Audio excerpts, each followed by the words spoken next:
We respectfully invite our esteemed chief guest, MB Sadashiva sir, to share reflections on education, values and institutional growth.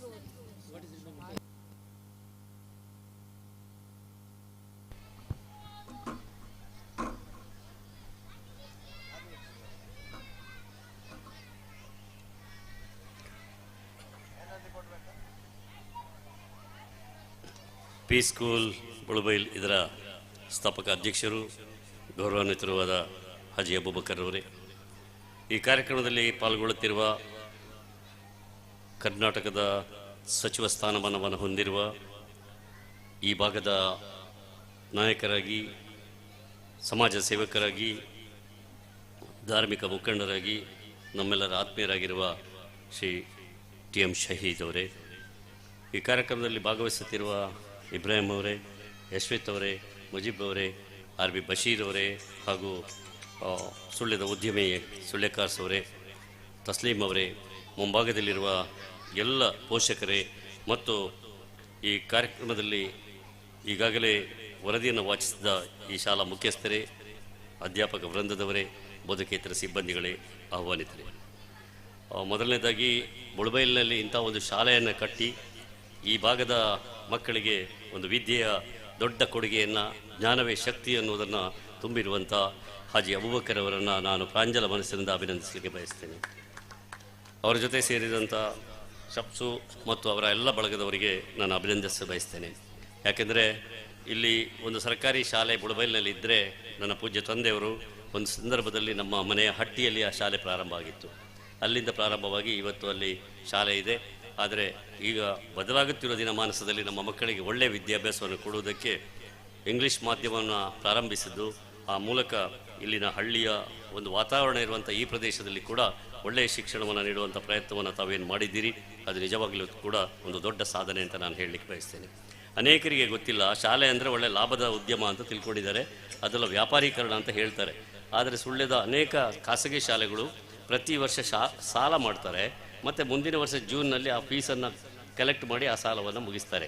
ನನಗೆ ಗೊತ್ತಿರುವ ಹಾಗೆ Rotary school ಆಗಲಿ, ಇತ್ತೀಚೆವರೆಗೆ ಗೋಪಿಕ ನಮ್ಮ ಜ್ಞಾನಗಂಗಾ ಶಾಲೆ ಕೂಡ ಅದು ಲಾಭದಾಯಕವಾಗಿರಲಿಲ್ಲ. ಇದೆಲ್ಲ ಅಲ್ಲಿ ಆ ಕ್ಷೇತ್ರದಲ್ಲಿ ನುಗ್ಗಿ ಕೆಲಸ ಮಾಡಿದವರಿಗೆ ಮಾತ್ರ ಗೊತ್ತಿದೆ ಎಷ್ಟು ಕಷ್ಟ ಇದೆ ಒಂದು ಶಾಲೆಯನ್ನು ನಡೆಸೋದು, ತಿಂಗಳು ಶಿಕ್ಷಕರಿಗೆ ಸಂಬಳ ಕೊಡೋದು, ಇವೆಲ್ಲವನ್ನು ನಡೆಸಿದವರಿಗೆ ಗೊತ್ತಿದೆ. ಆದರೂ ಸಹ ಸಮಾಜದ ಶಕ್ತಿಯನ್ನು ಹೆಚ್ಚಿಸಲಿಕ್ಕೆ ಒಂದು ಶಿಕ್ಷಣ ಸಂಸ್ಥೆಯನ್ನು ಬೆಳೆಸಿ ಆ ಸಂಸ್ಥೆಯ ಮೂಲಕ ವಿದ್ಯಾರ್ಥಿಗಳನ್ನು ಸಮಾಜಕ್ಕೆ ಸ್ವೀಕಾರಾರ್ಹರಾಗಿ ಸಮಾಜದಲ್ಲಿ ಅವರು ಉನ್ನತ ಸ್ಥಾನವನ್ನು ಪಡೆಯುವಂತೆ ಮಾಡೋದಕ್ಕೆ ಕೊಡುವಂಥ ಕೊಡುಗೆ ನಿಜವಾಗಲೂ ವಿಶೇಷವಾದದ್ದು. ಶಿಕ್ಷಣದ ಬಗ್ಗೆ ನಾವೆಲ್ಲ ತಿಳಿದಿರುವ ಹಾಗೆ ನಮ್ಮ ಮಾಜಿ ರಾಷ್ಟ್ರಪತಿಗಳು ಡಾಕ್ಟರ್ ಜಾಕೀರ್ ಹುಸೇನ್ ಒಂದು ಮಾತು ಹೇಳ್ತಾರೆ, educate are will be punished by life ಅಂತ. ನೀವು ಮಕ್ಕಳಿಗೆ ಶಿಕ್ಷಣವನ್ನು ಕೊಡಿ, ಇಲ್ಲದ್ರೆ ಅವರು ಜೀವನ ಪರ್ಯಂತ ಶಿಕ್ಷೆಯನ್ನು ಅನುಭವಿಸ್ತಾರೆ. ಜಾಕೀರ್ ಹುಸೇನ್ ಅವರು ಹೇಳಿದ ಮಾತು. ಸ್ವಾಮಿ ವಿವೇಕಾನಂದರು ಹೇಳ್ತಾರೆ, education is the manifestation of the perfection that's already in you. ನಿಮ್ಮಲ್ಲಿ ಇರುವಂಥ ಒಂದು ಪರಿಪಕ್ವತೆಯನ್ನು ಇನ್ನಷ್ಟು ಹೆಚ್ಚು ಮೆರುಗುಗೊಳಿಸುವುದೇ ಶಿಕ್ಷಣ ಅಂತ ಹೇಳ್ತಾರೆ. ಆ ರೀತಿಯ ಶಿಕ್ಷಣವನ್ನು ನಾವು ಕೊಡಬೇಕಾದ್ರೆ ಆ ಶಿಕ್ಷಣದ ಗುಣಮಟ್ಟ ಚೆನ್ನಾಗಿರಬೇಕು. ನಾನು ಇಲ್ಲಿಗೆ ಬರ್ತಾ ಇರುವಾಗ ಇಲ್ಲಿಯ ಪ್ರಿನ್ಸಿಪಾಲ್ ಅವರು ಪಿ ಸ್ಕೂಲ್ನ ವರದಿಯನ್ನು ಓದ್ತಾಯಿದ್ರು. ಇಂಗ್ಲೀಷ್ನಲ್ಲಿ ಓದಿದ ವರದಿಯನ್ನು ಎಷ್ಟು ಜನ ಪೋಷಕರು ಅರ್ಥ ಮಾಡ್ತಾರೆ ಅಂತ ನನಗೆ ಗೊತ್ತಿಲ್ಲ. ಆದರೆ ನನಗಂತೂ ಖುಷಿಯಾಯಿತು. ಇಂಥ ಒಂದು ಹಳ್ಳಿ ಪ್ರದೇಶದಲ್ಲಿ ಇರುವಂಥ ಈ ಮುಳಬೈಲಿನಲ್ಲಿ ಇಂಗ್ಲೀಷ್ನಲ್ಲಿ ಮಕ್ಕಳು ಮಾತನಾಡುವಂತೆ ಮಾಡೋದು, ಅವರಿಗೆ ಆ ಹೊಸ ಜ್ಞಾನವನ್ನು ಕೊಡೋದು. ಯಾಕಂದರೆ ಇವತ್ತು ಸರ್ಕಾರಿ ಶಾಲೆಗಳಲ್ಲಿ ಇಂಗ್ಲೀಷ್ ಕಡ್ಡಾಯ ಮಾಡುವಂಥ ಒಂದು ಹಂತಕ್ಕೆ ನಾವು ಬಂದಿದ್ದೇವೆ. ಕನ್ನಡ ಕಡ್ಡಾಯ, ಆದರೆ ಇಂಗ್ಲೀಷ್ ಕಲಿಬೇಕು ಅನ್ನುವಂಥ ಒಂದು ಮನೋಭಾವ. ಯಾಕಂದರೆ ಪ್ರಪಂಚದ ಆಗುಹೋಗುಗಳಿಗೆ ನಾವು ಸಿದ್ಧರಾಗಬೇಕು, ನಮ್ಮ ಮಕ್ಕಳನ್ನು ಸಿದ್ಧರಾಗಿಸಬೇಕು. ಆ ಮೂಲಕ ಪ್ರಪಂಚದಲ್ಲಿ ಎಲ್ಲ ಒಂದು ಸ್ಪರ್ಧಾತ್ಮಕ ಯುಗದಲ್ಲಿ ನಮ್ಮ ಮಕ್ಕಳು ಸಿದ್ಧರಾಗಿ ಅಂಥ ಅವಕಾಶಗಳನ್ನು ಬಳಸ್ಕೊಳ್ಬೇಕು ಅನ್ನೋದಕ್ಕೆ ನನಗೆ ಭಾಳ ಒಂದು ಅನುಭವದಿಂದ ಹೇಳುವ ಮಾತಿದೆ. ನಾನು ಸುಮಾರು ಕಡೆಗೆ ಟ್ರೈನರ್ ಆಗಿ ಹೋಗ್ತೇನೆ. ಈಗಾಗಲೇ ಸನ್ಮಾನ್ಯ ಮುಸ್ತಫರ್ ಅವರು ಪ್ರಸ್ತಾಪ ಮಾಡಿದ್ರು. ಅಲ್ಲಿ ನನಗೆ ಸಮಸ್ಯೆ ಕಂಡದ್ದು, ನಮ್ಮ ಸುಳ್ಯದಿಂದ ಬಂದಂಥ ವಿದ್ಯಾರ್ಥಿಗಳು ಇಂಜಿನಿಯರಿಂಗ್ ಕಾಲೇಜ್ನಲ್ಲಿದ್ದರೆ ಅಥವಾ ಬೇರೆ ಒಂದು ಪ್ರೊಫೆಷನಲ್ ಕಾಲೇಜಸಲ್ಲಿದ್ದಾಗ ಅವರ ಇಂಗ್ಲೀಷ್ ಭಾಳ ಕಡಿಮೆ ಇರ್ತದೆ, ಇಂಗ್ಲೀಷ್ನ ಗುಣಮಟ್ಟ ಸಾಕಾಗೋದಿಲ್ಲ. ಹಾಗಾಗಿ ಅವರಿಗೆ ಇಂಟರ್ವ್ಯೂಗಳಲ್ಲಿ ಅವರಿಗೆ ಅವಕಾಶ ಸಿಕ್ಕೋದಿಲ್ಲ. ಯಾಕೆ ಹೀಗಾಗ್ತದೆ ಅಂತ ಕೇಳಿದರೆ, ಅವ್ರ ಕಾಲೇಜಿಗೆ ಹೋಗುವಾಗ ಶಾಲೆ ಬಿಡಿ, ಕಾಲೇಜಿನ ಕ್ಯಾಂಪಸ್ನ ಒಳಗೆ ಕ್ಲಾಸ್ ರೂಮಿನ ಒಳಗೆ ಕೂಡ ಅರೆ ಭಾಷೆ ಮಾತಾಡೋರು ಹೆಚ್ಚು ಅಥವಾ ತುಳು ಮಾತಾಡೋರು ಹೆಚ್ಚು, ಇಂಗ್ಲೀಷ್ ಮಾತಾಡೋದೇ ಇಲ್ಲ. ಹಾಗಾಗಿ ಯಾವಾಗ ನೀವು ಆ ಒಂದು ಹಂತ 14ನೇ ವರ್ಷದವರೆಗೆ ಯಾವ ಭಾಷೆಯನ್ನು ನೀವು ಎಷ್ಟು ಭಾಷೆ ಬೇಕಾದ್ರೂ ಕಲಿಬೋದು, 14 ವರ್ಷ ನಂತರ ನಿಮಗೆ ಹೆಚ್ಚು ಭಾಷೆ ಕಲೀಲಿಕ್ಕೆ ಆಗೋದಿಲ್ಲ. ಈಗ ನನಗೆ ಹಿಂದಿ ಗೊತ್ತಿದೆ, ಉರ್ದು ಗೊತ್ತಿದೆ, ತಮಿಳ್ ಗೊತ್ತಿದೆ, ತೆಲುಗು ಗೊತ್ತಿದೆ, ಈ ಎಲ್ಲ ಭಾಷೆ ಕಲಿತದ್ದು ನಾನು ಸಣ್ಣದಿರುವಾಗ, ಈಗ ಅದರಲ್ಲಿ ಕಲಿಯಕ್ಕೆ ಆಗ್ತಿರ್ಲಿಲ್ಲ. ಈ ರೀತಿಯ ಭಾಷೆಯನ್ನು ಕಲಿಸಬೇಕು, ಅದು ಬಾಲ್ಯದಿಂದಲೇ ಬರಬೇಕು, ಆ ಫೌಂಡೇಶನ್ ಗಟ್ಟಿಯಾಗಬೇಕು. ಇಲ್ಲಿ ಈ ಮಕ್ಕಳು ಬಂದಾಗ ಅಲ್ಲಿ ಫೋಟೋಗ್ರಾಫರ್ ಹೇಳೋದನ್ನು ಕೇಳ್ತಾ ಇದ್ದೆ, don't move, stop, don't move ಅಂತ ಹೇಳ್ತಾ ಇದ್ರು, ಇಂಗ್ಲೀಷ್ನಲ್ಲಿ ಕಮಾಂಡ್ ಮಾಡ್ತಾಯಿದ್ರು. ಆ ರೀತಿ ಮಕ್ಕಳನ್ನು ತಯಾರು ಮಾಡಿದ ಒಂದು ಸಂಸ್ಥೆ ಇದಾಗಿದೆ ಅನ್ನೋದು ನನಗೆ ಭಾಳ ಖುಷಿ ಕೊಟ್ಟಿದೆ. ಅಬೂಬಕರ್ ಅವರೇ, ಈ ರೀತಿ ಮಕ್ಕಳನ್ನು ಬಾಲ್ಯದಿಂದಲೇ ಇಂಗ್ಲೀಷ್ನಲ್ಲಿ ಮಾತನಾಡಿಸಿ ಅವರ ತಪ್ಪುಗಳನ್ನು ತಿದ್ದಿ ಮತ್ತು ಅವರು ಸರಿಯಾದ ಸುಲಲಿತವಾದ ಇಂಗ್ಲೀಷ್ನಲ್ಲಿ ಮಾತಾಡುವಾಗೆ ಆಗಬೇಕಾದ್ರೆ ಅದು ದೊಡ್ಡ ಸಾಧನೆ. ಅಂಥ ಕೆಲಸವನ್ನು ನೀವು ಮಾಡಿದ್ದೀರಿ, ಅದಕ್ಕಾಗಿ ನಿಮಗೆ ಅಭಿನಂದನೆಯನ್ನು ಸಲ್ಲಿಸ್ತೇನೆ. ನಾನು ಸಾಮಾನ್ಯವಾಗಿ ಬೇರೆ ವಿಚಾರ ಮಾತಾಡೋದಿಲ್ಲ. ನಾನು ಪೇರೆಂಟ್ಸ್ ಬಗ್ಗೆ, ನಾನು ಮೊನ್ನೆ ಒಂದು ಶಾಲೆಗೆ ಹೋಗಿದ್ದೆ. ಅಲ್ಲಿ ಪೋಷಕರು, ನಾನು ಹೇಳಿದೆ ನಾನು ಭಾಷಣ ಮಾಡಲಿಕ್ಕೆ ಬರಲಿಲ್ಲ, ಪೋಷಕರ ಜೊತೆ ಮಾತಾಡಲಿಕ್ಕೆ ಬಂದಿದ್ದೇನೆ. ಪೋಷಕರು ಮಾಡೋ ಸಣ್ಣ ಪುಟ್ಟ ತಪ್ಪುಗಳೇನು, ನಾವು ಮಕ್ಕಳನ್ನು ಹೇಗೆ ಬೆಳೆಸಬೇಕು, ಶಾಲೆಗೆ ಕಳಿಸಿದಷ್ಟಕ್ಕೆ ನಮ್ಮ ಜವಾಬ್ದಾರಿ ಮುಗೀತಾ. ಒಂದು ಉದಾಹರಣೆಯನ್ನು ಹೇಳಲಿಕ್ಕೆ ಬಯಸ್ತೇನೆ. ಗಾಂಧಿನಗರ ಶಾಲೆಯಲ್ಲಿ ನಾನು SDMCಗೆ ಅಲ್ಲಿ ನನ್ನ ಮಕ್ಕಳು ಇಲ್ಲದೇ ಇದ್ದರೂ ಕೂಡ ನನ್ನನ್ನು ಕರೀತಾರೆ, ಯಾಕಂದರೆ ನಾನು ಅಲ್ಲಿಗೆ ಸ್ಯಾಂಕ್ಷನ್ ಮಾಡಿಸಿಕೊಟ್ಟದ್ದು PUC ಸೆಕ್ಷನ್ ಬಿಲ್ಡಿಂಗ್ ಎಲ್ಲ. ಹಾಗಾಗಿ ನಾನು ಅಲ್ಲಿಗೆ ಹೋಗ್ತಾ ಇರ್ತೇನೆ. ಅಲ್ಲಿ ನಾನು ಹೋದಾಗ ರಿಸಲ್ಟ್ ಬಗ್ಗೆ ನಮಗೆ ಭಾಳ ದೊಡ್ಡ ಕಾಳಜಿ ಇತ್ತು. ಗಾಂಧಿನಗರದಲ್ಲಿ ಮಕ್ಕಳು ಶಾಲೆಗೆ ಬರೋದೇ ಇಲ್ಲ, ಹುಡುಗರು, ಅವರ ತಂದೆ ಎಲ್ಲ ದುಬೈಯಲ್ಲೋ ಗಲ್ಫ್ ಯಾವುದಾದ್ರೂ ರಾಷ್ಟ್ರದಲ್ಲಿ ಇರ್ತಾರೆ. ಆ ಸಂದರ್ಭದಲ್ಲಿ ನಾವು ಅವರದೆಲ್ಲ ವಿಳಾಸ ತಗೊಂಡು, ಫೋನ್ ನಂಬರ್ ತಗೊಂಡು ಅವರ ಪೇರೆಂಟ್ಸಿಗೆ ಮಾತಾಡಿ ಅವರು ಏನು ಮಾಡ್ತಾರೆ, ಮದ್ರಸಕ್ಕೆ ಅಂತ ಹೋಗ್ತಾರೆ, ಅವರು ಗ್ರೌಂಡ್ನಲ್ಲೇ ಆಡ್ತಾರೆ, ರಾತ್ರಿ ಲೇಟಾಗಿ ಬರ್ತಾರೆ, ಊಟ ಮಾಡೋದಿಲ್ಲ, ಮಲಗ್ತಾರೆ, ಬೆಳಿಗ್ಗೆ ಎದ್ದು ಅವರು ಪುನಃ ಅರಬಿಕ್ ಶಾಲೆಗೆ ಹೋಗ್ತಾರೆ. ಅವರ ಆಹಾರದಲ್ಲಿ ಏನೂ ಇಲ್ಲ, ಹೊಟ್ಟೆಯಲ್ಲಿ ಏನೂ ಇಲ್ಲ. ಆಗ ಅವರಿಗೆ ಏನು ಓದಿದರೂ ಕೂಡ ಅದು ಮಿದುಳಿಗೆ ಹೋಗಬೇಕಾದ್ರೆ ರಕ್ತದ ಚಲನೆ ಆಗಬೇಕು. ಚಲನೆ ಆಗಬೇಕಾದ್ರೆ ಅವರ ಹೊಟ್ಟೆಯಲ್ಲಿ ಹಿಟ್ಟಿರಬೇಕು, ಏನಾದರೂ ತಿಂದಿರಬೇಕು. ಅಂಥ ಒಂದು ಪರಿಸ್ಥಿತಿ. ಬರೀ ರಸ್ಕ್ ಮತ್ತು ಚಹಾ ಕುಡಿದು ಹೋಗುವ ಮಕ್ಕಳು ಇರ್ತಾರೆ. ಇವೆಲ್ಲವನ್ನು ಗಮನಿಸಿ ಮಕ್ಕಳು ಹೇಗಿರಬೇಕು, ಮಕ್ಕಳಿಗೆ ಯಾವ ಶಿಸ್ತನ್ನು ಕಲಿಸಬೇಕು. ಈಗ ನನಗೆ ಕೊಟ್ಟಂಥ ಫಲಕ ಕೊಟ್ಟಾಗ ನಾನು ಅದನ್ನು ಓದಿದೆ. ಡಿಸಿಪ್ಲಿನ್ಗೆ ಪ್ರೈಸ್ ಕೊಟ್ಟಿದ್ದೀರಿ. ಡಿಸಿಪ್ಲಿನ್ ಅನ್ನೋದು ಭಾಳ ಮುಖ್ಯ. ಚಾರಿತ್ರ್ಯವೇ ನಮ್ಮ ವ್ಯಕ್ತಿತ್ವವನ್ನು ನಿರ್ಮಾಣ ಮಾಡೋದು. ನೀವು ಡಿಸಿಪ್ಲಿನನ್ನು ಕಲಿಸಿದ್ದೀರಿ ಅಂತ ಹೇಳೋದನ್ನು ನೋಡಿ ನನಗೆ ತುಂಬ ಖುಷಿಯಾಯಿತು. ಡಿಸಿಪ್ಲಿನ್ ಭಾಳ ಮುಖ್ಯವಾದದ್ದು, ಅದು ನಮ್ಮ ಬದುಕಿನ ಪ್ರಮುಖವಾದಂಥ ಒಂದು ಅವಿಭಾಜ್ಯವಾದಂಥ ಅಂಗ. ಅಂಥದ್ದನ್ನು ಕೂಡ ಕಲಿಸ್ತೀನಿ. ನನಗೆ ಪೀಸ್ ಸ್ಕೂಲ್ ಬಗ್ಗೆ ತಿಳಿದದ್ದು ಯಾವಾಗ ಅಂತೇಳಿದರೆ, ಈ ಮುಸ್ತಫರ್ ಅವರಿಗೆ ತುಂಬ ಕ್ರಿಯಾಶೀಲ ವ್ಯಕ್ತಿ ಅವರು. ಅವ್ರು ಏನು ಮಾಡಿದರು, ಮೀಫ್ನ ವತಿಯಿಂದ ಒಂದು ಕಾರ್ಯಕ್ರಮ ಏರ್ಪಡಿಸಿದರು ಯನಪಯ್ಯ ಅವರ ಇನ್ಸ್ಟಿಟ್ಯೂಟ್ನಲ್ಲಿ. ಅದರಲ್ಲಿ ನಾನು ಆ್ಯಂಕರ್ ಆಗಿ ಅಲ್ಲಿ ಒಂದು ಕಾರ್ಯಕ್ರಮ ನಡೆಸ್ಕೊಡ್ಬೇಕಿತ್ತು. ಇಡೀ ಮೀಫಿಗೆ ಸಂಬಂಧಪಟ್ಟ ಅಥವಾ ಎಲ್ಲ ಇಡೀ ಜಿಲ್ಲೆಯ ಉಡುಪಿ ಮತ್ತು ಮಂಗಳೂರು ಜಿಲ್ಲೆಗಳ ಎಲ್ಲ ಶಾಲೆಗಳಿಂದ, ಕೇವಲ ಮುಸ್ಲಿಂ ಸಮುದಾಯದ ಶಾಲೆಗಳಲ್ಲ, ಎಲ್ಲ ಶಾಲೆಗಳಿಂದ ವಿದ್ಯಾರ್ಥಿಗಳನ್ನು ಕರೆಸಿ ಒಂದು ಕಾರ್ಯಕ್ರಮ ನಡೆಸ್ಕೊಡ್ಲಿಕ್ಕೆ ನನಗೆ ವಿನಂತಿ ಮಾಡಿದರು. ನಾನು ಹೋಗಿದ್ದೆ. ಅಲ್ಲಿ ಹೋಗಿ ನೋಡ್ತೇನೆ, ಒಬ್ಬರು ಟೀಚರ್ ಬಂದು ನನಗೆ ಮಾತಾಡಿದರು. ಅವರು ಇವತ್ತು ಇದ್ದಾರ ಇಲ್ಲ ಗೊತ್ತಿಲ್ಲ. ನನ್ನ ಹತ್ರ ಮಾತಾಡಿ, ಸರ್ ಗುರ್ತ ಸಿಗ್ತಾ ಇಲ್ಲ, ನಾನು ಬೊಳಬೈಲ್ನವರು. ನನಗೆ ಆಶ್ಚರ್ಯ ಆಯಿತು, ಇಲ್ಲಿಗೆ ಯನಪಯ್ಯ ಸ್ಕೂಲಲ್ಲಿ ಬಂದು ಬೊಳಬೈಲ್ನವರು ಕೆಲಸಕ್ಕಿದ್ದಾರೆ. ಎಲ್ಲ ನಮ್ಮದು ಶಾಲೆ ಇದೆ ಇಲ್ಲಿ, ನಾವು ಪೀಸ್ ಶಾಲೆಯ ಟೀಚರ್ ಅಂತೇಳಿ ಗುರ್ತ ಮಾಡಿಕೊಂಡು ನನಗೆ ಭಾಳ ಖುಷಿ ಮತ್ತು ಆಶ್ಚರ್ಯ ಆಯಿತು. ಒಂದು ಶಾಲೆಯ ಟೀಚರ್, ಇಲ್ಲಿಯ ಟೀಚರ್, ಇಡೀ ಜಿಲ್ಲೆ 2 ಜಿಲ್ಲೆಗಳ ವಿದ್ಯಾರ್ಥಿಗಳ ಮಧ್ಯೆ ನಮ್ಮ ಮಕ್ಕಳನ್ನು, ಇಲ್ಲಿನ ಮಕ್ಕಳನ್ನು ಕರ್ಕೊಂಡು ಸ್ಪರ್ಧೆಗೆ ನಿಲ್ಲಿಸಿದರು. ನಾನು ಆ ಮಕ್ಕಳ ಹತ್ರ ಪ್ರಶ್ನೆ ಕೇಳಬೇಕಾಯಿತು, ಅವರನ್ನು ಪರೀಕ್ಷೆಗೆ ಒಡ್ಡಬೇಕಾಯಿತು. ಅವರು ತೇರ್ಗಡೆ ಆಗಿರಲಿಕ್ಕಿಲ್ಲ, ಅದು ಬೇರೆ ವಿಚಾರ. That participation is very important. ಅವ್ರ ಜೊತೆ ದೊಡ್ಡ ಶಾಲೆಯ ಮಕ್ಕಳ ಜೊತೆ ಈ ಮಕ್ಕಳು ಭಾಗವಹಿಸಿದ್ರಲ್ಲ, ಅದು ನನಗೆ ಖುಷಿ ಕೊಟ್ಟಿತು. ಅದು ಪೀಸ್ ಸ್ಕೂಲು. ನಾನು ಪೀಸ್ ಸ್ಕೂಲ್ಗೆ ಹೋಗಬೇಕು ಅಂತೇಳಿ ಯೋಚನೆ ಮಾಡ್ತಾಯಿದ್ದೆ. ಇವತ್ತಿನವರೆಗೆ ಅವಕಾಶ ಬಂದಿರಲಿಲ್ಲ. ಇವತ್ತು ನಾನು ಬೇರೆ ಕಾರ್ಯಕ್ರಮ ಮಧ್ಯೆ ಆದರೂ ಒಂದು ಕಡೆಗೆ ಅಲ್ಲಿಗೆ ಹೋಗಲೇಬೇಕು ಅನ್ನುವಂಥ ಇಚ್ಛೆಯಿಂದ ಇಲ್ಲಿಗೆ ಬಂದಿದ್ದೇನೆ. ಇಲ್ಲಿ ಇರುವ ಮಕ್ಕಳಲ್ಲಿ ನಾನು ನೋಡಿದೆ ಆಗಲೇ IPSಗೆ ತರಬೇತಿಯನ್ನು ಕೊಟ್ಟಿದ್ದರಂತೆ. ಇಲ್ಲಿಯ ಮಕ್ಕಳಿಗೆ IAS IPS ತರಬೇತಿ ಕೊಡೋದಾದರೆ ಅದು ಸಣ್ಣದ ವಿಷಯ ಅಲ್ಲ. ಇಟ್ಸ್ ಸಮಥಿಂಗ್ ಯುನೀಕ್, ಭಾಳ ವಿಶಿಷ್ಟವಾದದ್ದು. IAS IPS ಆಗಬೇಕಾದ್ರೆ ಅದರಲ್ಲಿ ಸುಮಾರು 16 ಲಕ್ಷ ಜನ ಪರೀಕ್ಷೆ ಕೂತ್ಕೊಳ್ತಾರೆ. ಅದರಲ್ಲಿ ಪರೀಕ್ಷೆಯಲ್ಲಿ ಪಾಸಾಗೋದು 110-115 ಜನ. ಅಷ್ಟು ಜನರಲ್ಲಿ ಬಟ್ಟಿ ಇಳಿಸಿ ಅಷ್ಟೇ ಜನ ಪಾಸಾಗೋದು. ಅದಕ್ಕೆ ನಿರಂತರವಾದಂಥ ಪ್ರಯತ್ನ ಬೇಕು, ಅಧ್ಯಯನ ಬೇಕು. ಅದಕ್ಕೆ ಅಷ್ಟೊಂದು ತಪಸ್ಸಿನ ಹಾಗೆ. ಅಂಥ ಒಂದು ತಪಸ್ಸನ್ನು ಮಾಡುವಂಥ ಒಂದು ಹುದ್ದೆಗೆ ಹೋಗಲಿಕ್ಕೆ ಈ ಬಾಲ್ಯದಲ್ಲಿ ಒಂದು ಬೀಜವನ್ನು ಬಿತ್ತಬೇಕು. ಅವರ ಮನಸ್ಸಲ್ಲಿ ಅದು ಮುಟ್ಟಬೇಕು. ಹೌದು, ನಾನು IAS ಆಗಬೇಕು, ನಾನು IPS ಆಗಬೇಕು ಅನ್ನೋ ಭಾವನೆಯನ್ನು ಮೂಡಿಸಬೇಕು. ಅದನ್ನು ನೀವು ಮಾಡಿದ್ದೀರಿ ಅನ್ನೋದು ಅದು ಅತ್ಯುತ್ತಮವಾದಂಥ ಕೆಲಸ ಅಂತ ನಾನು ಭಾವಿಸ್ತೇನೆ. ಹೇಗೆ ಅವರನ್ನು ಇನ್ಸ್ಪೈರ್ ಮಾಡೋದು ಅನ್ನೋದಕ್ಕೆ ನಾನು ಒಂದು ಕಥೆಯನ್ನು ಹೇಳಿ ನನ್ನ ಮಾತನ್ನು ಮುಗಿಸ್ತೇನೆ. ನಿಮಗೆಲ್ಲ ಗೊತ್ತಿದೆ, ನಾವೆಲ್ಲ ಗೌರವಿಸುವುದು ಅಬ್ದುಲ್ ಕಲಾಂ. ನಮ್ಮ ರಾಷ್ಟ್ರಪತಿ ಆಗಿದ್ದರು, ವಿಜ್ಞಾನಿಯಾಗಿದ್ದರು, ಇಡೀ ಪ್ರಪಂಚ ಕಂಡ ವಿಜ್ಞಾನಿಗಳಲ್ಲಿ ಒಬ್ಬರು. ಅವರು ಓದಿದ್ದು ರಾಮೇಶ್ವರಂ ಜಿಲ್ಲೆಯಲ್ಲಿ, ತಮಿಳುನಾಡಿನಲ್ಲಿ. ಅವರು ಬಾಲಕರಾಗಿದ್ದಾಗ ರಾಮೇಶ್ವರಂನಲ್ಲಿ ಅವರು ಶಾಲೆಗೆ ಹೋಗ್ತಾಯಿದ್ರು. 4ನೇ ಕ್ಲಾಸಿಗೆ ಹೋಗುವ ಸಂದರ್ಭ. ಅವರು ಶಾಲೆಯಿಂದ ಬರುವಾಗ ಅಲ್ಲಿ ರಾಮೇಶ್ವರದಲ್ಲಿ ಒಂದು ದೊಡ್ಡ ದೇವಸ್ಥಾನ ಇದೆ. ಆ ದೇವಸ್ಥಾನದ ಪೂಜೆ ಭಟ್ರು ಹನುಮಂತಾಚಾರ್ಯ ಎದುರಿಂದ ಬರ್ತಾಯಿದ್ರು. ಈ ಅಬ್ದುಲ್ ಕಲಾಂ ಅವರಿಗೆ ಸಡನ್ನಾಗಿ ಆಕಾಶ ನೋಡಿದರು. ಇದೇ ರೀತಿ ಆಕಾಶ ಕಪ್ಪಾಗಿದೆ, ನೀಲಿ ಅಥವಾ ಕಪ್ಪಾಗಿದೆ. ಆ ಆಕಾಶದಲ್ಲಿ ಮಧ್ಯದಲ್ಲಿ ಕತ್ತರಿಸಿದಾಗೆ ಬಿಳಿ ಒಂದು ಗೆರೆ ಕಾಣ್ತಾ ಉಂಟು. ಇಡೀ ಆಕಾಶದಲ್ಲಿ ಬಿಳಿ ಗೆರೆ ಕಾಣ್ತಾ ಉಂಟು, ಅಂದರೆ ಕತ್ತರಿಸಿದಾಗೆ ಕಾಣ್ತಾ ಉಂಟು. ಆಕಾಶ ಎರಡು ಭಾಗ ಮಾಡಿದಾಗೆ.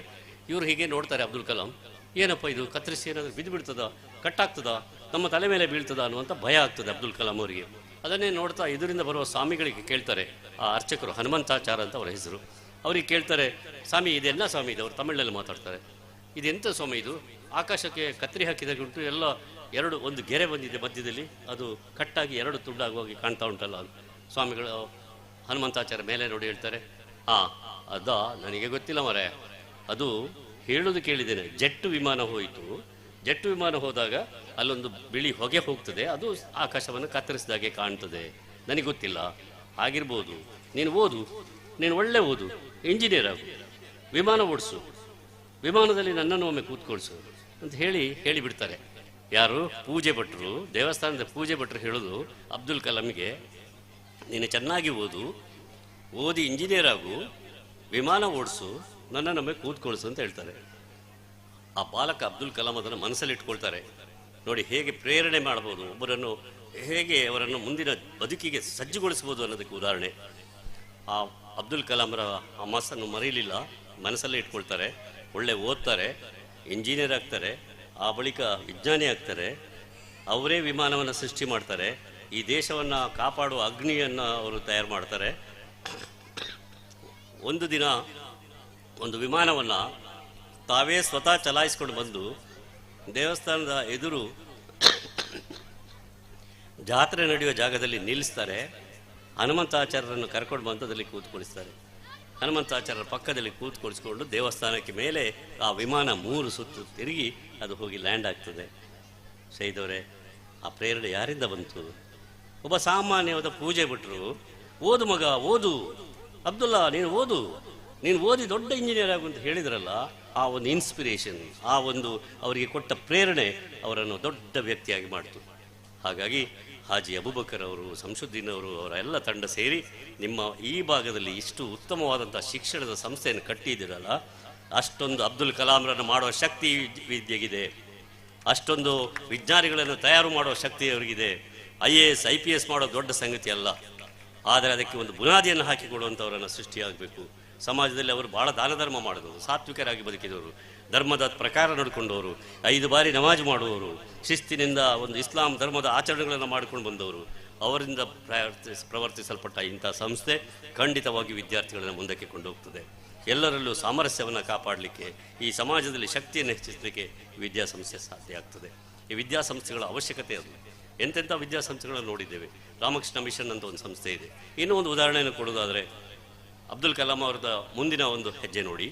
ಅವರು ವಿಜ್ಞಾನಿಯಾಗಿ ಇಸ್ರೋದಲ್ಲಿ ಇರ್ತಾರೆ. ಅವರು ಇಸ್ರೋದಲ್ಲಿ ಹೋಗುವಾಗ ಅವರೊಬ್ಬ ಕಾರ್ ಡ್ರೈವರ್ ಇರ್ತಾನೆ. ಅವ್ರು ಹೋಗಿ ಕಾರಿಂದ ಇಳಿದ ಕೂಡಲೇ ಅವರನ್ನು ಕರ್ಕೊಂಡೋಗಿ ಅವರ ಡೋರ್ ಹಾಕಿ ಅವರು ಹೋಗುವವರೆಗೆ ನಿಂತು ಕೈ ಮುಗಿದು ಆ ಡ್ರೈವರ್ ಹಿಂದೆ ಬಂದು ಕೂತ್ಕೊಳ್ತಾನೆ. ಕೂತ್ಕೊಂಡಾದ್ಮೇಲೆ ಇವರು ಮುಂದೆ ಹೋದ ಅಬ್ದುಲ್ ಕಲಾಂ ಭಾಳ ಸೂಕ್ಷ್ಮ ವ್ಯಕ್ತಿ. ಅವ್ರು ಹಿಂದೆ ತಿರುಗಿ ನೋಡ್ತಾರೆ ಡ್ರೈವರ್ ಏನು ಮಾಡ್ತಾನೆ. ಅವನು ಇವರನ್ನು ಬಿಟ್ಟ ನಂತರ ಪುಸ್ತಕ ಹಿಡ್ಕೊಂಡು ಕೂತ್ಕೊಳ್ತಾನೆ, ಯಾವುದಾದ್ರೂ ಒಂದು ಪುಸ್ತಕ. ಪ್ರತಿ ಬಾರಿ ಇವರನ್ನು ಕಚೇರಿಗೆ ಬಿಟ್ಟು ಆ ಡ್ರೈವರ್ ಪುಸ್ತಕ ಹಿಡ್ಕೊಂಡು ಕೂಡ್ತಾನೆ. ಅದನ್ನು ನೋಡಿದರು, ಒಂದು ದಿವಸ ನೋಡಿದರು, 2 ದಿವಸ ನೋಡಿದರು. ಮತ್ತೆ ಅವರಿಗೆ ಗಮನಕ್ಕೆ ಬಂತು, ಈ ಡ್ರೈವರಿಗೆ ಏನೋ ಒಂದು ಬುದ್ಧಿ ಇದೆ, ಓದಬೇಕನ್ನುವಂಥ ಒಂದು ಮನಸ್ಸಿದೆ. ಅವನನ್ನು ಪ್ರಶ್ನಿಸ್ತಾರೆ, ನೀನೇನು ಓದಿದ್ಯಪ್ಪ? ನಾನು PUC ಓದಿದ್ದೇನೆ ಸರ್. ಮತ್ತು ಯಾಕೆ ಮುಂದಕ್ಕೆ ಓದಲಿಲ್ಲ? ಸರ್, ಆರ್ಥಿಕವಾಗಿ ಕಷ್ಟದಲ್ಲಿದೆ, ಓದಲಿಕ್ಕೆ ಆಗಲಿಲ್ಲ ಅಂತ ಹೇಳ್ತಾರೆ. ಅದಕ್ಕೆ ಅವ್ರು ಹೇಳ್ತಾರೆ, ನೀನು ಓದಲಿಕ್ಕೆ ಮನಸ್ಸಿದ್ರೆ ನಿನಗೆ ರಜೆ ಕೊಡ್ತೇನೆ, ಸಂಬಳ ಕೊಡ್ತೇನೆ, ನೀನು ಕಾಲೇಜಿಗೆ ಸೇರು ಅಂತೇಳಿ ಅವರೇ ಹೋಗಿ ಅವರನ್ನು ಸೇರಿಸ್ತಾರೆ. ಆ ಹುಡುಗ ಡ್ರೈವರ್ ಕೆಲಸ ಬಿಟ್ಟು BA ಮಾಡ್ತಾನೆ, MA ಮಾಡ್ತಾನೆ, ಡಾಕ್ಟರೇಟ್ ಮಾಡ್ತಾನೆ. ಇವತ್ತು ಬೇರೆ ಬೇರೆ ರಾಷ್ಟ್ರಗಳಲ್ಲಿ ಆಕ್ಸ್ಫರ್ಡ್ ಯೂನಿವರ್ಸಿಟಿ ಅಂತ ಯೂನಿವರ್ಸಿಟಿಗಳಿಗೆ ಬೋಧನೆಗೆ ಅವನು ಹೋಗ್ತಾನೆ. ಅದನ್ನು ತಯಾರು ಮಾಡಿದ್ಯಾರು? ಅಬ್ದುಲ್ ಕಲಾಂ. ಒಬ್ಬ ಡ್ರೈವರ್ ಆಗಿದ್ದವನು ಕೂಡ ಇವತ್ತು ಆಕ್ಸ್ಫರ್ಡ್ ಯೂನಿವರ್ಸಿಟಿಲಿ ಪ್ರೊಫೆಸರ್ ಆಗಿರ್ತಾರೆ. ಅವನ ಹೆಸರು ಸತ್ಯಶೀಲನ್. ಇಂತಹ ಅನೇಕ ಘಟನೆಗಳನ್ನು ನಾವು ನೋಡಿದ್ದೇವೆ. ಒಬ್ಬರು ಮೋಟಿವೇಟ್ ಮಾಡುವವರು, ಒಬ್ಬರು ಪ್ರೋತ್ಸಾಹಿಸುವವರು, ಒಬ್ಬರು ಒಳ್ಳೆಯದನ್ನು ಮಾಡು, ನೀನು ಹೀಗೆ ಆಗ್ತಿ, ಮುಂದಕ್ಕೆ ಬರ್ತಿ ಅಂತ ಹೇಳುವಂಥ ಆ ಒಂದು ಒಳ್ಳೆಯ ಆಶೀರ್ವಾದ ಮಾಡುವವರು ನಮಗೆ ಬೇಕಾಗಿದ್ದಾರೆ. ಅಂಥ ಆಶೀರ್ವಾದ ಮಾಡುವ ಜನಗಳು ಈ ವೇದಿಕೆ ಮೇಲೆ ಕೂತಿದ್ದಾರೆ. ನಾನು ಶಹೀದ್ ಅವರ ಶಾಲೆಗೆ ಹೋಗಿದ್ದೆ. ಅವರ ಶಾಲೆಯಲ್ಲಿ ಅವರಿಗೆ ಎಷ್ಟು ನಷ್ಟ ಆಗ್ತದೆ ನನಗೆ ಗೊತ್ತಿಲ್ಲ, ತಿಂಗಳಿಗೆ ಎಷ್ಟು ಸಂಬಳಕ್ಕೆ ಖರ್ಚಾಗ್ತದೆ ನನಗೆ ಗೊತ್ತಿಲ್ಲ, ಫೀಸ್ ಬರೋದಿಲ್ಲ. ಇಷ್ಟು ಕನಿಷ್ಠ ದರದಲ್ಲಿ ನಿಮಗೆ ಆಶ್ಚರ್ಯ ಆಗ್ಬೋದು, ಇಲ್ಲಿ ಎಷ್ಟು ಫೀಸ್ ಉಂಟು ಗೊತ್ತಿಲ್ಲ ನನಗೆ, ಒಂದು 15,000 ಉಂಟಾ? ಒಂದನೇ LKGಗೆ 1,00,000, 1,00,000 LKGಗೆ. ಅದು ನಡೆಸಬೇಕಾದ್ರೆ ಆ ಸ್ಟ್ಯಾಂಡರ್ಡನ್ನು ನಡೆಸಬೇಕಾದ್ರೆ 1,00,000 ಅಂತ. ಅದು 1,00,000 ಕೊಟ್ಟರು ಸೀಟ್ ಸಿಕ್ಕೋದಿಲ್ಲ. ನಮ್ಮ ಹತ್ರ ಬರ್ತಾರೆ ಆದಿಚುಂಚನಗಿರಿಗಳು ಸ್ವಾಮಿಗಳು ನಡೆಸೋದು, ಆ ಸ್ವಾಮಿಗಳು ನಡೆಸುವ LKGಗೆ ಸೀಟ್ ಸಿಗದೆ ನಮಗೆ ಫೋನ್ ಮಾಡ್ತಾರೆ, 1,00,000 ಆದರೂ ಕೊಡಲಿಕ್ಕೆ ರೆಡಿ ಇದ್ದೇನೆ, ಸೀಟ್ ಇಲ್ಲ, ಒಂದು ಮಾಡಿ ಅಂತ ಹೇಳೋರಿದ್ದಾರೆ. ಆ 1,00,000 ರೂಪಾಯಿ ಒಂದು LKGಗೆ ಕೊಟ್ಟರು ಕೂಡ ಆ ಸಂಸ್ಥೆ ನಡೆಸೋದು ಅವ್ರಿಗೆ ಕಷ್ಟ ಆಗ್ತದೆ. ಆದರೆ ಇಲ್ಲಿ ಭಾಳ ಕನಿಷ್ಠ ಫೀಸ್ನಲ್ಲಿ ಅಷ್ಟು ಶಿಕ್ಷಕರನ್ನು ನೇಮಿಸಿ ಈ ಶಿಕ್ಷಣ ಸಂಸ್ಥೆಯನ್ನು ಗುಣಮಟ್ಟದ ಶಿಕ್ಷಣ ಸಂಸ್ಥೆಯನ್ನಾಗಿ ಮಾಡಿರೋದು ಒಂದು ದೊಡ್ಡ ಸಾಧನೆ. ಅದಕ್ಕಾಗಿ ಮತ್ತೊಮ್ಮೆ ಅವರಿಗೆ ಹಾರ್ದಿಕವಾಗಿ ಅಭಿನಂದನೆ ಸಲ್ಲಿಸ್ತಾ, ತಾಯಂದಿರಿಗೆ ಮಾತಾಡೋದು ಬೇರೆ ವಿಚಾರ ಇದೆ, ಇನ್ನೊಂದು ದಿನ ಬರ್ತೇನೆ. ಅಬ್ಬಾಕರ್ರೆ, ಆ ಮಕ್ಕಳನ್ನು ಹೇಗೆ ಬೆಳೆಸಬೇಕು, ಯಾವ ತಪ್ಪುಗಳನ್ನು ತಂದೆ ತಾಯಿ ಮಾಡ್ತಾರೆ, ಮಕ್ಕಳಿಗೆ ಯಾವುದನ್ನು ಮಾಡಬಾರ್ದು, ಯಾವುದನ್ನು ಹೇಳಬಾರ್ದು. ನನ್ನ ತಂದೆಯವರು ನನಗೆ 3 ವಿಚಾರಗಳನ್ನು ಹೇಳಿದರು. ಒಂದು, ಬೆಳಿಗ್ಗೆ ಎದ್ದ ತಕ್ಷಣ ನಮ್ಮ ಬೆಡ್ಶೀಟ್ ಮಡಚಬೇಕು. ಬೆಳಿಗ್ಗೆ ಎದ್ದ ತಕ್ಷಣ ನಮ್ಮ ಬೆಡ್ಶೀಟ್ ನಾವೇ ಮಡಚಬೇಕು. ಈಗ ಭಾಳ ಜನ ಮಾಡೋದಿಲ್ಲ ಮಕ್ಕಳು. ಆದಿತ್ಯವಾರ ಬಂದರೆ ಮಕ್ಕಳು ಏಳೋದೇ 11 ಗಂಟೆಗೆ, ಮತ್ತು ಬೆಡ್ಶೀಟ್ ಅಂತ ಹಾಗೇ ಇರ್ತದೆ. ಎರಡನೇದು, ನಮ್ಮ ಈ ರೂಮಿಂದ ಆ ರೂಮಿಗೆ ಹೋದರೆ ಫ್ಯಾನು ಲೈಟು ಇದೆಲ್ಲ ಸ್ವಿಚ್ ಆಫ್ ಮಾಡಬೇಕು, ಕಂಪಲ್ಸರಿ. ಯಾರೂ ಮಾಡೋದಿಲ್ಲ. TV ಹಾಕಿದರೆ TV ಹಾಕ್ಕೊಂಡೇ ಇರ್ತದೆ, ಅದು ಎರಡನೇದು. ಮೂರನೇದು, ನಮ್ಮ ತಟ್ಟೆಯನ್ನು ನಾವೇ ತೊಳಿಬೇಕು. ಈ 3 ಮಾಡಿದರೆ ನಮಗೆ ಭಾಳ ಸಣ್ಣ ವಿಷಯ ಅಂತ ಕಾಣ್ತದೆ, ಅಂದರೆ ನಿಮ್ಮ ಶಿಸ್ತಿನ ಜೀವನ ಪ್ರಾರಂಭ ಆಗೋದು ಆ ಮೂಲಕ. ಇವತ್ತಿಗೂ ನನ್ನ ತಟ್ಟೆ ನಾನೇ ತೊಳಿತೇನೆ, ಇವತ್ತಿಗೂ ನನ್ನ ಬೆಡ್ಶೀಟ್ ನಾನೇ ಮಾಡಿಸ್ತೇನೆ. ಇವತ್ತಿಗೂ ನನ್ನ ಮಗ ಫಾರಿನಲ್ಲಿದ್ದಾನೆ, ಆದರೆ ಅವನು ಬಂದರೆ ಅವನ ತಟ್ಟೆ ಅವನೇ ತೊಳಿಬೇಕು. ಅವನು ಫಾರಿನಲ್ಲಿದ್ದಾನೆ, ಅವನು ಮುಟ್ಟೋದು ಬೇಡ ಅಂತೇಳಿ ನಾವೇನು ಹೇಳೋದಿಲ್ಲ, ಕಂಪಲ್ಸರಿ ಮಾಡಬೇಕು. ಈ ರೀತಿಯ ಶಿಸ್ತಿನಿಂದ ನಮ್ಮ ಮಕ್ಕಳನ್ನು ಬೆಳೆಸಬೇಕಾಗ್ತದೆ. ಇಂಥ ಅನೇಕ ಸಣ್ಣ ಸಣ್ಣ ವಿಷಯಗಳನ್ನು ತಂದೆ ತಾಯಿಯರು ಗಮನಿಸಬೇಕು, ಅದನ್ನು ತಿಳ್ಕೊಳ್ಬೇಕು, ಆ ಮೂಲಕ ಮಕ್ಕಳನ್ನು ಬೆಳೆಸಬೇಕು. ಬರೀ ಶಾಲೆಗೆ ಕಳಿಸಿದ್ದೇವೆ, ಅವರೆಲ್ಲ ಸರಿಯಾಗಿದ್ದಾರೆ, ಓದ್ತಾರೆ, ಇಂಗ್ಲೀಷ್ ಮಾತಾಡ್ತಾರೆ ಅಂತ ಹೇಳೋದಲ್ಲ. ಅವರ ವ್ಯಕ್ತಿತ್ವ ನಿರ್ಮಾಣಕ್ಕೆ ತಂದೆ ತಾಯಿಯರ ಪಾತ್ರ ಇದೆ. ಇನ್ನೊಂದು ಉದಾಹರಣೆ ಹೇಳ್ತೇನೆ. ಕೆಲವರಿಗೆ ತಾಯಂದಿರಿಗೆ ಗಂಡು ಮಕ್ಕಳು ಇಷ್ಟ, ತಂದೆಯಂದರಿಗೆ ಹೆಣ್ಣು ಮಕ್ಕಳು ಇಷ್ಟ. ಹೆಚ್ಚಿನ ಕಡೆಗಳಲ್ಲಿ ನನ್ನ ಅನುಭವದಲ್ಲಿ ಹೇಳೋದು, ಯಾಕಂದರೆ ನಾನು ಭಾಳ ಶಾಲೆಗಳಿಗೆ ಹೋಗ್ತೇನೆ. ಮಗ ತಪ್ಪು ಮಾಡಿದಾಗ ತಂದೆ ಬೈತಾನೆ, ಆಗ ತಾಯಿ ಒಳಗಿಂದ ಬಂದು ಹೇಳ್ತಾಳೆ, ಅವನಿಗೆ ಎಂತಕ್ಕೆ ಜೋರು ಮಾಡ್ತೀರಿ, ಜೋರು ಮಾಡಬೇಡಿ, ತಾಯಿ ವಹಿಸ್ಕೊಂಡು ಬರ್ತಾಳೆ. ಅದೇ ಮಗಳು ತಪ್ಪು ಮಾಡುವಾಗ ಇವರು ಜೋರು ಮಾಡಿದರೆ ಅವರು ವಹಿಸ್ಕೊಂಡು ಬರ್ತಾರೆ. ಮಕ್ಕಳನ್ನು ತಪ್ಪು ಮಾಡಿದಾಗ ತಪ್ಪಿಗೆ ಶಿಕ್ಷೆ, ಅವರಿಗೆ ಶಿಕ್ಷೆ ಅಲ್ಲ, ತಪ್ಪಿಗೆ ಶಿಕ್ಷೆ. ಯಾವತ್ತೂ ತಂದೆ ತಾಯಿ ನೆನಪಿಟ್ಕೊಳ್ಳಿ, ನೀವು ಮಕ್ಕಳು ತಪ್ಪು ಮಾಡಿದಾಗ ಅವರ ಪರವಾಗಿ ನಿಲ್ಲಬೇಡಿ. ಮಕ್ಕಳು ತಪ್ಪು ಮಾಡಿದಾಗ ತಪ್ಪಿಗೆ ಸರಿಯಾದ ರೀತಿಯಲ್ಲಿ, ಅದು ಅವರಿಗೆ ಅರ್ಥ ಆಗೋ ರೀತಿಯಲ್ಲಿ ಅವರಿಗೆ ಹೇಳಿಕೊಡಿ, ಅವರಿಗೆ ಬೋಧನೆ ಮಾಡಿ, ಅವರನ್ನು ಸಮರ್ಥಿಸಬೇಡಿ. ಇಂಥ ಅನೇಕ ಸಣ್ಣ ವಿಷಯಗಳಿವೆ. ಗಂಡ ಹೆಂಡತಿ ನಮಗೆ ಜಗಳ ಆಗೇ ಆಗ್ತದೆ. ಗಂಡ ಹೆಂಡತಿ ಜಗಳ ಮಾಡಿದ್ರೆ ಮನೇ ಇರಲಿಕ್ಕಿಲ್ಲ. ಯಾರಾದರೂ ಗಂಡ ಹೆಂಡತಿ ಜಗಳ ಮಾಡೋದಿದ್ದರೆ ಮಕ್ಕಳ ಎದುರು ಮಾಡಬೇಡಿ, ಮಕ್ಕಳಿಗೆ ಅದರ ಪ್ರಭಾವ ಬೀರ್ತದೆ. ಇಂಥ ಅನೇಕ ವಿಷಯಗಳನ್ನು ನೀವು ಅರ್ಥ ಮಾಡಿಕೊಂಡು ಶಾಲೆಗೆ ಕಳುಹಿಸುವ ಮಕ್ಕಳಿಗೆ ನೀವು ಕೂಡ ಸ್ವಲ್ಪ ಮಾದರಿಯಾಗಿರಬೇಕು. ಅವರನ್ನು ಬೆಳೆಸಬೇಕು, ಅವರಿಗೆ ಒಳ್ಳೆಯ ಆಹಾರವನ್ನು ಕೊಡಬೇಕು, ನೀರು ಕುಡಿಲಿಕ್ಕೆ ಹೇಳಬೇಕು, ಹೆಚ್ಚು ಹಣ್ಣು ಹಂಪಲುಗಳನ್ನು ತಿನ್ನಲಿಕ್ಕೆ ಹೇಳಬೇಕು, ತರಕಾರಿಗಳನ್ನು ತಿನ್ನಲಿಕ್ಕೆ ಹೇಳಬೇಕು. ಆ ಪೌಷ್ಟಿಕವಾದ ಆಹಾರವನ್ನು ಕೊಡೋ ಮೂಲಕ ಅವರು ಓದಿದ್ದು ಅವರ ಮಿದುಳಿನಲ್ಲಿ ಉಳಿದು ಅವರು ಬರೀಲಿಕ್ಕೆ ಪರೀಕ್ಷೆಗೆ ಹೋಗುವಾಗ ಸಿದ್ಧರಾಗಬೇಕು. ನೀವು ಬರೀ ನನ್ನ ಅನುಭವದಲ್ಲೇ ಹೇಳ್ತೇನೆ. ನಾನು 2 ವಿಷಯಗಳನ್ನು ಹೇಳಿ ನನ್ನ ಮಾತನ್ನು ಮುಗಿಸ್ತೇನೆ. ನಾನು ನಿಲ್ಲಿಸಲೇಬೇಕಾಗ್ತದೆ, ಅದರ ಒಂದು ವಿಷಯ ಹೇಳಲೇಬೇಕು. ನನ್ನ ಮಕ್ಕಳನ್ನು ನಾನು ಮಂಗಳೂರಲ್ಲಿ ಬಿಟ್ಟಿದ್ದೆ ಶಾಲೆಗೆ. ಅಲ್ಲೊಂದು ಮನೆ ಮಾಡಿ ಅಲ್ಲಿ 2 ಜನ ಇಟ್ಟು ಮಕ್ಕಳನ್ನು ಶಾಲೆಗೆ ಬಿಟ್ಟಿದ್ದೆ. ಒಂದು ದಿನ ನನ್ನ ದೊಡ್ಡ ಮಗ, ಅವನು 5ನೇ ಕ್ಲಾಸ್ನಲ್ಲಿರುವಾಗ, ಅಲ್ಲಿ ಪಕ್ಕದಲ್ಲಿ ಒಂದು ನಾಯಿ ಸಾಕೋರಿದ್ದರು, ನಾಯಿ ಟ್ರೈನರ್ ಇದ್ದರು. ಒಳ್ಳೆಯ ಒಂದು ಡಾಲ್ಮೇಷಿಯನ್ ನಾಯಿ ಮರಿಯನ್ನು ತಗೊಂಡ್ರು. ಅವನಿಗೆ ಅಷ್ಟೇ ಆಯಿತು ತಗೊಳ್ಳುವ ಅಂತೇಳಿ ತಗೊಂಡೆ. ಆ ನಾಯಿ ಮರಿಯನ್ನು ಇವರು 1 ವಾರ ನೋಡಿದ್ರು. ಇವರಿಂದ ಮತ್ತೆ ಗೊತ್ತಾಯಿತು ನೋಡಲಿಕ್ಕೆ ಆಗೋದಿಲ್ಲ, ಸುಳ್ಳೆಕ್ಕೆ ತಗೊಂಡೋಗಿ ಪಾಪ ಅಂತ ಹೇಳಿದ್ರು. ಸುಳ್ಳೆಕ್ಕೆ ತಗೊಂಡು ಬಂದು ಸುಮಾರು ದಿನಗಳಾಯಿತು. ಒಂದು ದಿವಸ ನನ್ನ ಮಗ ಫೋನ್ ಮಾಡ್ತಾನೆ, ಪಾಪ ಹೌ ಇಸ್ ಅ ಪಪ್ಪಿ, ಚೆನ್ನಾಗಿದೆ ಮರೆ. ಆಗ ಒಂದು ಮಾತು ಹೇಳ್ತಾನೆ, ಇಲ್ಲಿರೋ ಎಲ್ಲರೂ ಗಮನಿಸಬೇಕು, ಒಂದು ಮಾತು ಹೇಳ್ತಾನೆ, don't take it for mating for 2 years. ನಾಯಿಯನ್ನು ಜೋಡಿ ಮಾಡಿಸ್ಲಿಕ್ಕೆ ಕರ್ಕೊಂಡು ಹೋಗ್ಬೇಡಿ. 2 ವರ್ಷದ 5ನೇ ಕ್ಲಾಸ್ನಲ್ಲಿರುವ ಮಗ ನನಗೆ ಹೇಳಿದ ಮಾತಿದು. I got a shock of my life. ನನ್ನ ಜೀವನದ ಅತ್ಯಂತ ದೊಡ್ಡ ಆಘಾತ ಆಯಿತು. ನನ್ನ ಹೆಂಡತಿಗೆ ಹೇಳಿದರೆ ಅವಳಿಗೆ ಇನ್ನೂ ತಲೆಬಿಸಿ ಆಗ್ತದೆ. ಆ ದಿವಸ ಇಡೀ ಯೋಚನೆ ಮಾಡಿದೆ, ನಾಯಿಗೆ ಜೋಡಿ ಮಾಡಿಸೋ ಬಗ್ಗೆ 5ನೇ ಕ್ಲಾಸ್ನ ಮಗನಿಗೆ ಹೇಗೆ ಗೊತ್ತಾಯಿತು, ಈ ಕೆಟ್ಟ ವಿಚಾರ ಹೇಗೆ ಬಂತು ಅಂತ ನನ್ನ ಮನಸ್ಸಿನಲ್ಲಿತ್ತು. ನಾನು ಸುಮ್ಮನಿದ್ದೆ. ಮಾರನೇ ದಿವಸ ಎಲ್ಲ ಧೈರ್ಯ ಮಾಡಿ ಕೇಳಿದೆ, ನಿನ್ನೆ ಏನೋ ಹೇಳಿದ್ದಿಲ್ಲ ನೀನು ನಾಯಿಯ ಇದು. ಆಗ ಅವನು ಹೇಳ್ತಾನೆ, ನಾನು ಎನಿಮಲ್ ಪ್ಲಾನೆಟ್ ನೋಡ್ತೇನೆ ಪಪ್ಪ. ಎನಿಮಲ್ ಪ್ಲಾನೆಟ್ ಒಂದು ಚಾನಲ್, ಭಾಳ ಒಳ್ಳೆ ಚಾನಲ್ ಅದು. ಅನಿಮಲ್ ಪ್ಲಾನೆಟ್ನಲ್ಲಿ ಹೇಳ್ತದೆ, ನಾಯಿ ಒಳ್ಳೆಯ ಆರೋಗ್ಯವಂತಾಗಿರಬೇಕಾದ್ರೆ ಅದಕ್ಕೆ 2 ವರ್ಷ ಜೋಡಿ ಆಗಬಾರ್ದು, 2 ವರ್ಷ ನಂತರ ಜೋಡಿ ಮಾಡಬೇಕು. ಇದನ್ನು ಜ್ಞಾನವನ್ನು ಕೊಟ್ಟದ್ದು ಟಿ ವಿಯಲ್ಲಿ ಕೂಡ ಜ್ಞಾನ ಸಿಗ್ತದೆ, ಬೇರೆ ಬೇರೆ ಮೂಲಗಳಿಂದ ಜ್ಞಾನ ಸಿಗ್ತದೆ. ಮೊಬೈಲ್ಗಳಿಂದ ಜ್ಞಾನ ಸಿಗ್ತದೆ. ಆ ಜ್ಞಾನವನ್ನು ಅಲ್ಲಿಂದ ಪಡೆಯುವುದಲ್ಲ, ವಿವೇಕ ಬರಬೇಕಾದ್ರೆ ಶಿಕ್ಷಕರ ಮೂಲಕ ಬರಬೇಕು, ಶಾಲೆ ಮೂಲಕ ಬರಬೇಕು. ಆ ವಿವೇಕವನ್ನು ಕೊಡುವಂಥ ಶಾಲೆ ಇದು ಪೀಸ್ ಸ್ಕೂಲ್ ಆಗಿದೆ. ಶಾಂತಿಯ ಒಂದು ಹರಿಕಾರರಾಗಿ ಇಲ್ಲಿ ಕಾಣಿಸಿಕೊಂಡಿದ್ದಾರೆ. ಅವರಿಗೆ ಅಭಿನಂದನೆ ಸಲ್ಲಿಸಿ ನನ್ನ ಮಾತನ್ನು ಮುಗಿಸ್ತೇನೆ. ಸ್ವಲ್ಪ ದೀರ್ಘ ಮಾತಾಡಿದ್ದೇನೆ, ಕ್ಷಮಿಸಬೇಕು. ಧನ್ಯವಾದಗಳು. Thank you, sir, for your eloquent and motivating words, which will remain with us long after this event.